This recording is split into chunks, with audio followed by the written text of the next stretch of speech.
پر متفق ہیں اور تمام فرقے اس پر متفق ہیں. کیوں نہیں چپ رہے تھے؟ میں نے ابھی آپ چپ رہے ہیں اس لیے کہ آپ غلط کرتے ہیں. اس لیے کہ آپ خیانت کرتے ہیں. کیوں مولوی صاحب؟ میں نے اب تک یہ نہیں سمجھا تھا کہ آپ مناظرہ کر رہے ہیں. اب میں یہ سمجھو کہ آپ مناظرہ کر رہے ہیں. آپ سمجھے بات. امت کا اجماع ہے اس بات پر، امت کا اجماع ہے اس بات پر کہ یہ قرآن بالکل اسی طرح موجود ہے جس طرح نازل ہوا تھا. جھگڑا اس بات میں نہیں، اس مجمل بات میں کہ تمام فرقے متفق ہیں اس بات پر. جھگڑا اس بات میں ہے کہ آیا شیعہ حضرات کے نزدیک یہ قرآن بالکل صحیح موجود ہے یا نہیں. جھگڑا ہے شیعہ فرقے کی بات کا. جھگڑا یہ نہیں کہ تمام ایک بات میں آ جائے کہ تمام فرقے متفق ہیں. یہی تو میں کہتا ہوں کہ تمام فرقے کتنا زیادہ جزا کوئی کیوں نہ ہو وہ بھی مانتا ہے کہ یہ قرآن بالکل صحیح اصل شکل میں موجود ہے. لیکن ایک فرقہ ایسا ہے شیعہ حضرات کا کہ یہ فرقہ نہیں مانتا. آپ اپنی اس کتاب احتجاج طبرسی کے اندر امام کے قول میں شیعہ کا لفظ اگر بتا دیں، شیعہ فرقے کی اگر تصریح وہاں بتا دیں تو آپ کے لیے وہ حوالہ حجت ہو سکتا ہے، ورنہ آپ کے لیے وہ حوالہ کار آمد نہیں ہے. اور اس کے بعد ساتھ سے نشی رکھیں 19 روایتیں میں ان کی پیش کر چکا ہوں. اب ذرا فصل الخطاب کی صفحہ 353 کی روایت پیش کر رہا ہوں ہے. صفحہ 353. چپ کرو یار بھائی آرام کرو نا تو تک یار. صفحہ ہے 353 میں فصل الخطاب. ذرا بات سے نشی رکھنا، یہ کتاب یہ انکار نہیں کریں گے کہ یہ ان کی اپنی ان کی شیعہ حضرات کی کتاب ہے. اور نام کیا ہے؟ فصل الخطاب فی تحریف کتاب رب الارباب. فصل الخطاب فی تحریف کتاب رب الارباب. یہ ایک مفصل خطاب ہے یہ، اور اس میں ثابت کیا کرنا ہے؟ رب الارباب حسین ابن محمد تقی نوری. یہ لکھا ہوا نیچے. یہ کس کی ہے؟ یہ نیچے لکھا ہوا حسین ابن، یہ نوری شیعہ ہے. کون؟ نوری حسین ابن محمد تقی نوری. ہاں یہ شیعہ ہے. جی اور کون ہے؟ اچھا پڑھیں. یہ فصل الخطاب فی تحریف کتاب رب الارباب. کتاب کا نام ہی بتلا رہا ہے کہ رب الارباب کی جو کتاب ہے قرآن کریم اس کے اندر تحریف ہو چکی ہے، اس کے اندر تبدیلی ہو چکی ہے، اور یہ پوری کتاب لکھی گئی ہے اس بات کو ثابت کرنے کے لیے کہ موجودہ قرآن صحیح قرآن نہیں جس طرح محمد الرسول اللہ صلی اللہ علیہ وسلم پر نازل ہوا تھا. اس پر 353 میں جا کر وہ فرماتے ہیں کہ اس قرآن کریم کے اندر تبدیلی ہو چکی ہے. اور وہ فرماتے لا یخفی ان ھذا الخبر وکثیر من الاخبار الصحیحہ صریحۃ فی نقص القرآن وتغییرہ. ایک خبر نہیں، ایک حدیث نہیں، کثیر من الاخبار الصحیحہ، صحیح بہت ساری اخبار ایسی موجود ہیں جو صراحت کرتی ہیں اس بات پر کہ فی نقص القرآن وتغییرہ، قرآن کریم کے اندر نقص ہو چکا ہے، کمی بیشی ہو چکی ہے. وعندی ان الاخبار فی ھذا الباب متواترۃ. اور میرا ایمان یہ ہے کہ اس سلسلے میں کہ یہ اخبار جتنے ہیں یہ متواتر ہیں اور درجہ تواتر تک پہنچی ہوئی یہ روایات بتلا رہی ہے کہ واقعتاً اس قرآن کریم کے اندر تبدیلی ہو چکی ہے. یہ 20واں حوالہ ہے ان بزرگوں کا. اس کے ساتھ صفحہ 353 ہی کی ایک اور 53 کا حوالہ ہے. وہ فرماتے ہیں جو قرآن نبی کریم صلی اللہ علیہ وسلم پر جبرائیل لے کے آیا تھا، جبرائیل علی محمد صلی اللہ علیہ وسلم 17,000 آیات، وہ 17,000 وہ 17,000 اس میں آیتیں موجود تھیں. اور جو موجودہ قرآن ہے اس کی آیتیں 17,000 نہیں ہے. اور ان کی کتاب لکھتی ہے کہ وہ 17,000 کے قریب روایتیں موجود تھیں. یہ اس کے ساتھ ساتھ 21واں حوالہ ہے ان بزرگوں کی کتابوں کا کہ واقعتاً یہ اس قرآن کریم کے اندر تبدیلی کے قائل ہیں.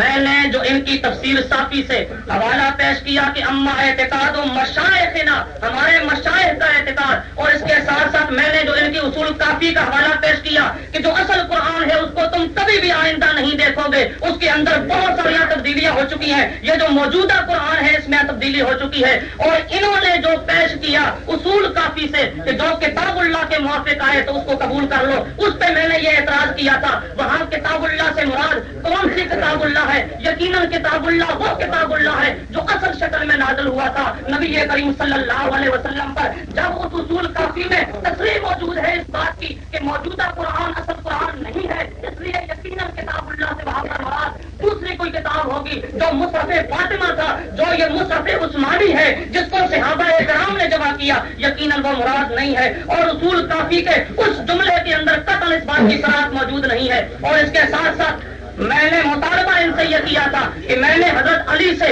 حضرت جعفر صادق سے، امام باقر سے، ان بزرگوں سے روایات آپ کے سامنے پیش کی ہیں. ان میں سے کسی امام سے آپ بتا دیں کہ انہوں نے کوئی روایت کی ہو جس میں یہ ہو کہ ہم قرآن کریم کو بالکل صحیح سالم مانتے ہیں، یہ اسے ثابت نہ کر سکے. نیچے ایک اور امام تک آئے، اس میں میرا مطالبہ یہ ہے کہ تمام فرقوں کی اگر بات ہو تو وہ بات آپ کے لیے حجت نہیں ہے. آپ اس حوالے کے اندر اگر شیعہ کی تصریح بتا دیں تب آپ کے لیے قابل حجت ہوگا. اور ویسے اس کے علاوہ جو بات انہوں نے خود کی ہے کہ ہمارے نزدیک جب امتی کی کوئی کتاب ہو اس کا کوئی اعتبار نہیں ہے، امام معصوم کی جو بات ہوگی اس کا اعتبار ہوگا. جب ان کے بقول یہ احتجاج تبرسی امام کی اپنی کتاب نہیں ہے تو یہ قتل اس کو حوالے کے طور پر پیش نہیں کر سکتے، بلکہ یہ کسی مقام پر اصول کافی کو بھی نہیں پیش کر سکتے، فروع کافی کو بھی نہیں پیش کر سکتے، کسی اور کتاب کو بھی پیش نہیں کر سکتے، کیوں وہ امتیوں کی کتابیں ہیں، وہ اماموں کی کتابیں نہیں ہیں. اور ان کے پاس کوئی امام کی کتاب موجود نہیں. اس وجہ سے یہ اپنے مسلک کے لیے یہ حوالہ کارآمد ان کو ثابت نہیں ہو سکتا اور یہ پیش نہیں کر سکتے. حضور جی ہاں فرماؤ جی. سب آپ نے جو کچھ بھی ابھی تک بیان کیا سوائے اس کے کہ آپ ایک خطابت کا رنگ دکھا رہے ہیں. جی میں نے جو کچھ عرض کیا ہے میں نے پہلے آپ کو حوالہ دکھا دیا کہ ہمارا اس لیے کہ ان کے جمع کرنے والے غیر معصوم ہیں جن سے خطا کا امکان ہے، اس لیے میں نے کہا. اور آپ کی جو کتابیں ہیں وہ آپ نے ان کو صحیح کی سند دی ہے، اور جب میں نے صحیح بخاری یا صحیح مسلم سے ایک روایت پیش کیا تو آپ بار بار 21 اور 22 روایتیں اصول کافی کا تذکرہ کرتے ہیں. میں نے یاد کیا ہے کہ آپ اگر اپنے دعوے میں جھوٹے ہیں اور آپ کا فرقہ اور آپ اگر تحریف قرآن سے پاک اور مبرہ ہیں تو مجھے قرآن مجید کی وہ آیت دکھائیں کہ جو اس آیے رجم کی ناسخ آیت ہے، اور وہ سن بتائیں جس سن میں کہ یہ آج راوا ناسخ ہوئی، اور وہ بتائے راوی کہ جو اس کے روایت منسوخ ہونے کا راوی ہے. اور دوسری بات یہ ہے کہ ہم اگر اپنی کتابوں کے سلسلے میں آپ سے یہ کہتے ہیں کہ ان کی بات اس لیے ماننا جائے وہ کوئی ضروری نہیں ہے، اس لیے کہ ہم اور آپ جیسے لوگوں نے ان کو جمع کیا ہے، ہم اور آپ جیسے لوگوں نے ان کو جمع کیا ہے، اور ہم نے ان کو صحیح کی سند نہیں دی اور آپ نے صحیح کی سند ان کو دی ہے. اب رہا تحریف قرآن مجید تو یہ تفسیر در منصور علامہ جلال الدین سیوطی کی اور تفسیر اشتقاق ہے، یہ علامہ جلال الدین سیوطی کی ہے، مطبوعہ مصر ہے جناب، مطبوعہ یہ الاشتقاق ہے میرے ہاتھ میں جناب، یہ علامہ جلال الدین سیوطی کی ہے. اگر جی یہ جناب علی جزو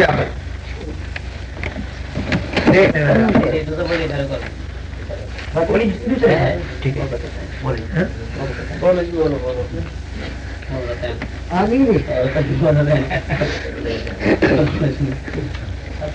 ہاں سو خیر ہے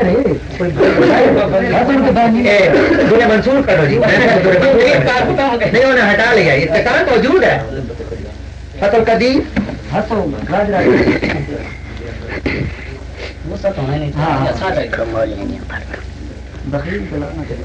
یہ تفسیر فتح القدیر جناب علی محمد بن علی بن محمد شوقانی، علامہ شوقانی دی تفسیر فتح القدیر جناب. اور اس دی ذرا تھوڑا جلد بھی دسی ونجا جی جو میں آیا ہاں اچانک اور تو سر اجے اس صحیح بخاری دی آیت اب میں جواب دے ہے کہ جزء ثانی ہے جناب، جزء ثانی صفحہ نمبر جی صفحہ نمبر 60 ہے جناب علی. تحریف کمی بیشی تحریف قرآن کے سلسلے میں صفحہ نمبر 60 ہے جناب علی. ابن عساکر سے روایت ہے ان ابی سعید الخدری قال نزلت هذه الآية يا أيها الرسول بلغ ما أنزل إليك على رسول الله صلى الله عليه وسلم